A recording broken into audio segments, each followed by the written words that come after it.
Hey, Jason, can you make sure I can share screen? Yeah, never I mind. just made you a co-host. Good to go now. Okay.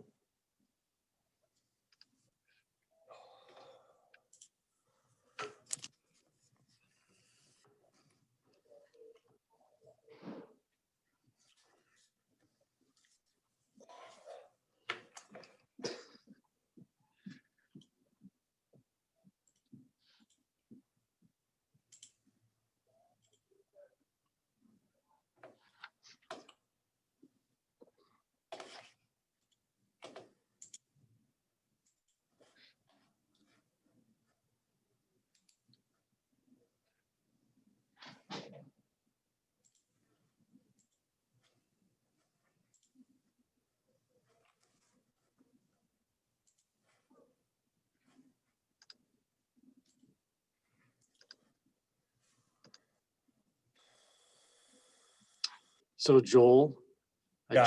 I just read, it just came out that the governor has extended her executive order Okay. for all the COVID stuff till the beginning of March. Okay. So it might be good to mention that only because last time it happened, people thought that that impacted Safe Harbor, the metrics or whatever, and it really has nothing to do with it. So Okay. So we're status quo, just like we were. it Nothing. just basically extends the emergency declarations around decision making, from the governor. So All right. Good. I just saw Sean's sub email, so I think we're good to go. Down to the wire. I can also take that one too if you guys want. Yeah. If you feel if any of the questions, you know this stuff, come in, feel free to jump on.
All right, Joel, here we are.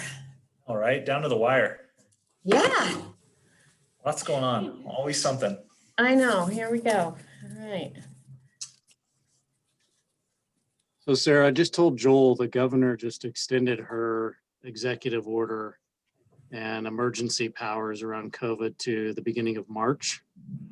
Okay. So last time this happened, a lot of folks thought that maybe that impacted Safe Harbor or the metrics, and it doesn't. So if that question comes up or you feel like you need to answer it, it has no impact. All right. Well, I shouldn't say no impact. It just, it doesn't affect our ability to open or reopen. Perfect. Thanks for following that for us, Jason. Yeah, appreciate that. Jim, you look excited. What are you excited about? Just good to see us? Joel, yes.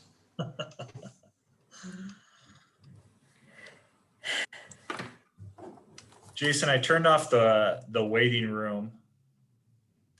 I figured it should be fine. When we're projecting and the waiting room's on and you have to let people in, it like blocks a little bit of your screen. It's kind of annoying. Yeah. Sounds good. If we get a Zoom. Did you see if, did you look at Friday and see if we did commit to that for Friday? Talking about a staff fireside chat? Yeah, I know we talked about it.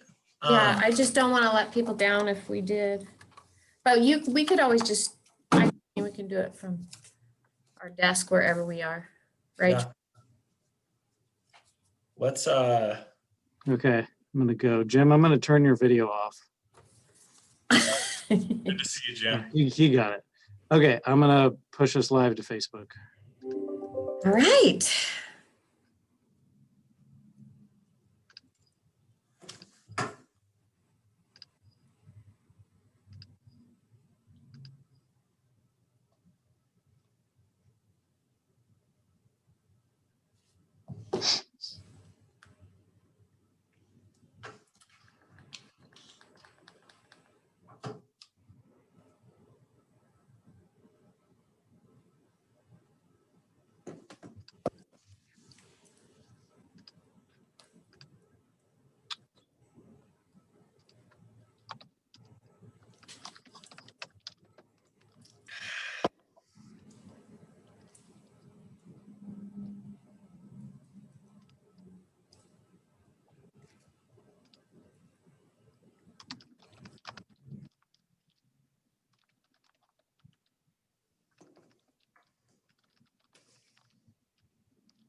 Okay, I'm pushing the go live button.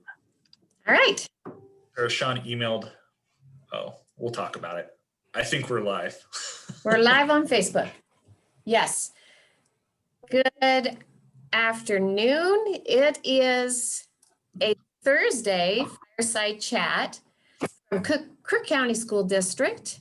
And I am Dr. Sarah Johnson, and I'm accompanied on screen by Dr. Joel Hoff today. So we are coming to you because things continue to move and change, and we just keep responding day by day, step by step. And we have big information that was sent out yesterday, but we wanted to do a fireside chat to make sure that we're letting you know, as one person said, from the horse's mouth, which means I'm the horse and Joel is also a horse. I don't know. I'll be a horse. Okay, so it's great news that Crook County's status as a district in, I'm losing my words. In person learning. Yes, a district that's in person has been, we have permission extended. We have our safe harbor for Crook County School District extended. And the question has been, how long is that extended? And because safe harbor has a set of guardrails and a set of boundaries, we are extended indefinitely until there's a discontinuation of the extension. So what I'm thinking that means is that we are directed to carefully consider and collaborate with our health department and consider the safety of students, the safety of staff, and the safety of being open. And then we decide based upon our local metrics, the things that are going on locally, what we should do about Crook County School District. And we find it a great privilege to make this local decision, to actually look at what's happening in our district and what's happening in our schools and in our county, and then be able to adjust accordingly. That seems to be like a really good way to do it. So why did the governor and the team, OHA, Oregon Health Authority, and the ODE decide to extend the safe harbor?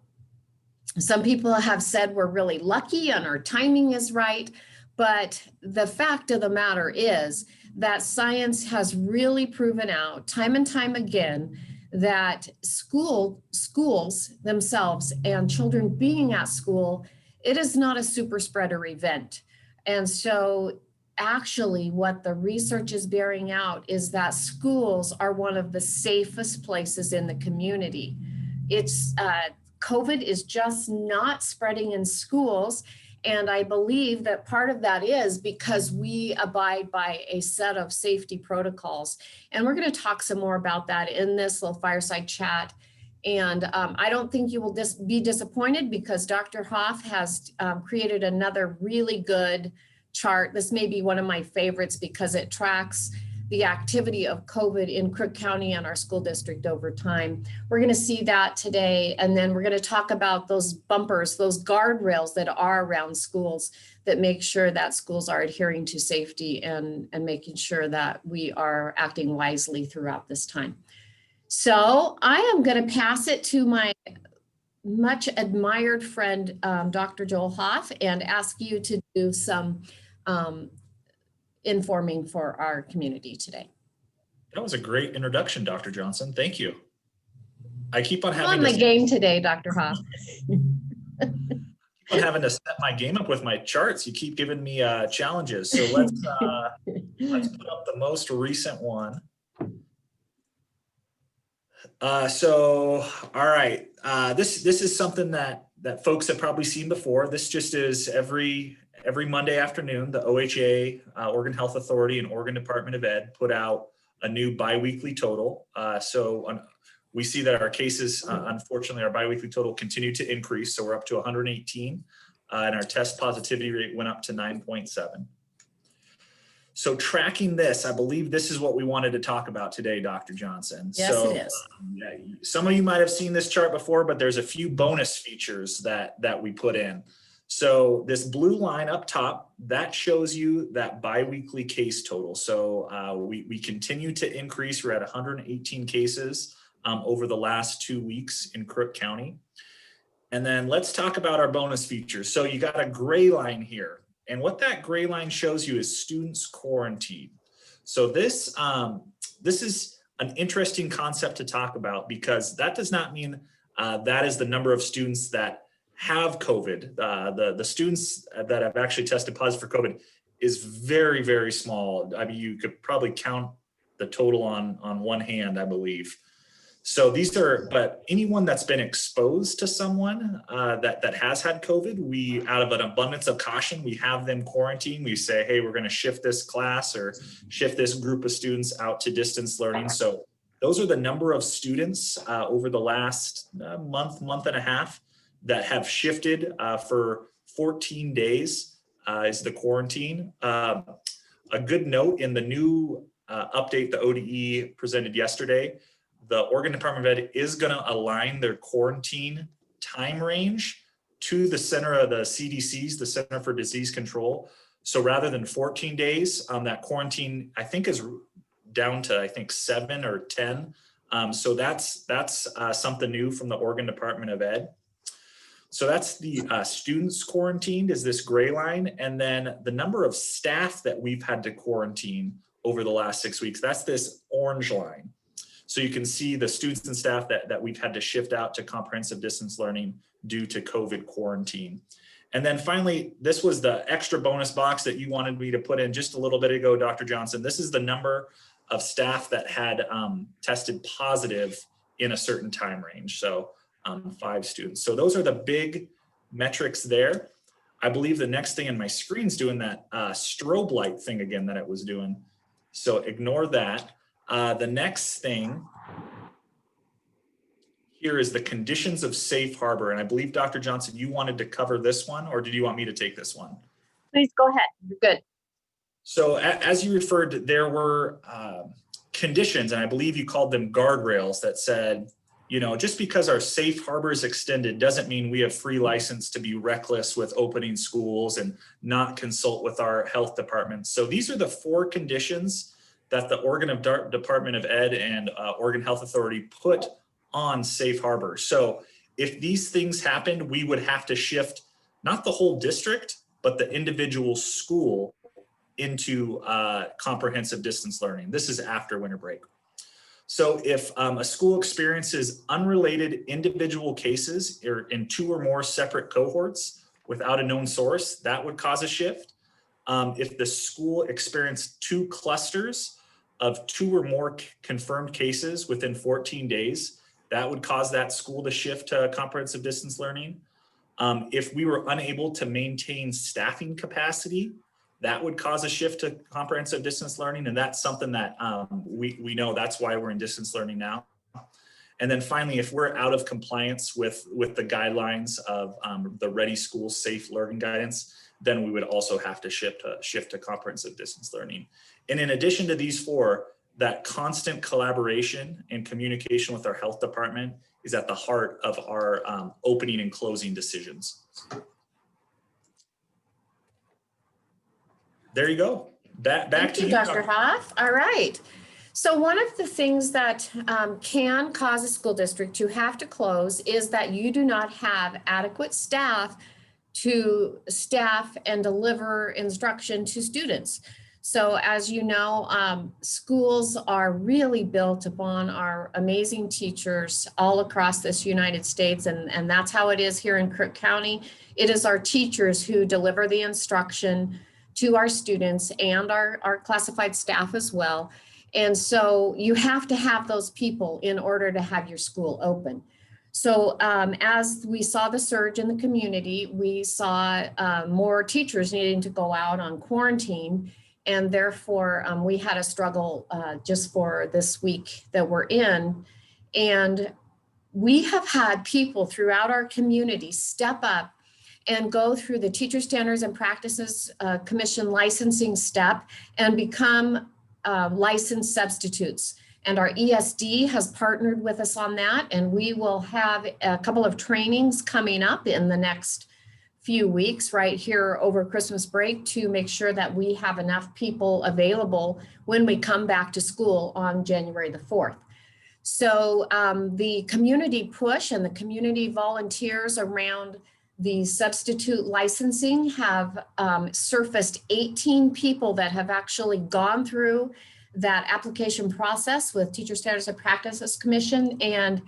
And so we have 18 people at least who will be joining together. There's one training in late December and one early January, and our HR department has been in contact with those people. So we're very grateful that we have qualified subs coming onto the sub staffing for the district, and we are very confident and pleased that we have some amazing people that will be supporting our teachers and supporting our students in the classroom when a teacher has to be out either for illness or for quarantine.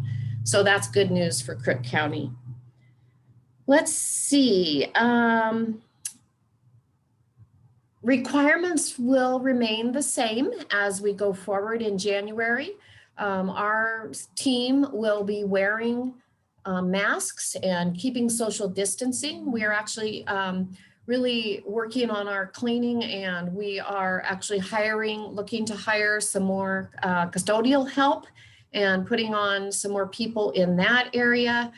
We continue to put up barriers where that's necessary, or just any kind of extra precautions that we can come up with to make sure that we're not spreading the disease. We are doing that in Kirk County School District. And you know what? I know that everyone doesn't agree that now is a time when you should have schools open. And we have been really careful and thoughtful in providing choices for parents, for those who just don't feel it's safe. But our community voice was very loud and clear at the beginning of this, this whole pandemic, that upwards from 80 to 85, even up to 90% of our parents have said, we want the schools open. That is what we want to have in Crook County. If it's possible, please have the schools open.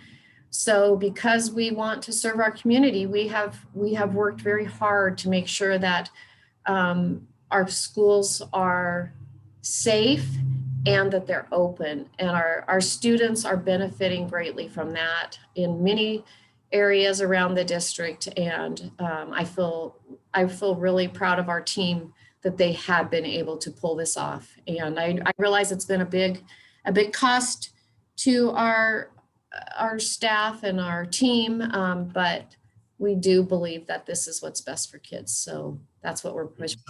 It was fun. I don't know, Dr. Johnson, if you saw last night, it was like on the Facebook page, it was like a third of the parents responded their joy about schools reopening through memes. And it was really funny. If you haven't checked it out, there was like a dancer, a lot of like, The Office, Dwight Schrute was on there. It was pretty funny. It's worth checking out. All right. That was really the direction and purpose of our fireside chat today. So we are ready for questions, and we'll do the best we can to answer your questions. You're welcome to post any questions in the chat on our Zoom, or you're welcome to post questions online, and we'll do our best to see if we can answer them. We're not going to tackle the question of should schools be open or not. I think we've already tackled that question. And we're probably not going to tackle the question of are teachers safe or not, because we have tried to enhance our safety and make sure that it is a safe place for staff. And so, but we are happy to answer any questions around the logistics, or try to see if you have the information you need. Yeah, and I think, just looking at the Facebook comments, if anyone loved, Dr. Johnson and I love to meet with people. So if you have like questions or concerns, give us a call. Let's set up a meeting and talk. I think that's probably the best way to get things done versus like Facebook comments. We'd love to sit down and have a reasonable conversation. If you ever have any questions, our district phone number is on the webpage. Get a hold of us. We will make time for anyone. But yeah, don't hesitate to reach out if you do have some concerns and want to meet. Hey, Dr. Johnson and Dr. Hoff, I just wanted to add in that right before we went on, there was a breaking news story about Governor Brown extending her executive order through the beginning of March. And I know last time this happened, a lot of parents had concerns about, does this mean that we have to go back to distance learning or safe harbor no longer valid? And it doesn't affect any of those. So the executive order is a whole different process. And so everything that you guys have been talking about stays the same. So I just wanted to make that clarification for folks. Thank you, Jason. We appreciate Jason has just done an incredible job communicating and continues to do that, to let you know what's going on in schools and what's going on in the region. And so it's been a great privilege to have Jason supporting that. Thank you. Let's see. Some nice compliments coming on Facebook about the teachers' work with CDL. And yes, teachers, thank you. You made it a good week for many. I will tell you that I got multiple emails from people around the district who were just struggling with CDL last week, not because the teachers weren't doing a great job, but because it's just a hard thing to do. And many people are working full time and trying to educate their child. So, we're so lucky here in Crook County that our team is pulling and keeping our schools open. So I like the way Joel said it at one of our meetings yesterday. Everyone's has a hold of the rope and they're pulling as hard as they can. I just like that. I like that mental picture. Hey, Dr. Johnson, I looked up the district number. So just if anyone wants to meet, I want to make sure they know 541-447-3645. As for Thank you. myself, Dr. Johnson, love to sit down and talk. All right, great. Another bonus, this is why I love that Kirk County School District staff, we already had, Esme is going to get this information in Spanish for our Spanish speaking families so that they're brought along and know everything that's going on as well. So super cool. Thank you, Esme. And I've had just some great support from our Spanish speaking parents in offering support to communicate. So thank you. And we're always glad to schedule a Spanish speaking fireside chat too. I don't see much. I think people are just happy that schools are going to be open after winter break. What a great, I think Jason said it was an early Christmas present for Kirk County School District families. And I think a lot of people feel great going into break, knowing we have that option to bring kids back after winter break. Yes, and again, thank you, Ashley, on Facebook. Thank you to teachers. So I hope teachers hear that resounding gratitude that's out throughout our community. Appreciate it. All right, so Dr. Hoff and I are going to go forward and we are going to engage in a communication and going to share the Kirk County story with our legislators tonight. So we're excited to do that. And I just want our staff and community to know that we will be talking about how you've done such a great job and that you have been really pulling. So thank you very much. And we wish you a very great Friday.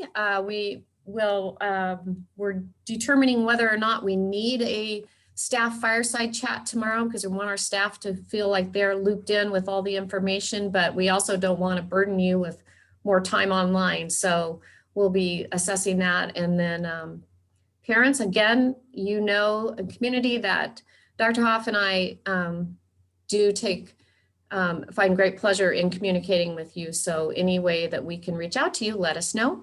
And we wish you a very Merry Christmas and a Happy New Year. And we look forward to seeing our children and staff back on January the 4th. Thanks, everyone.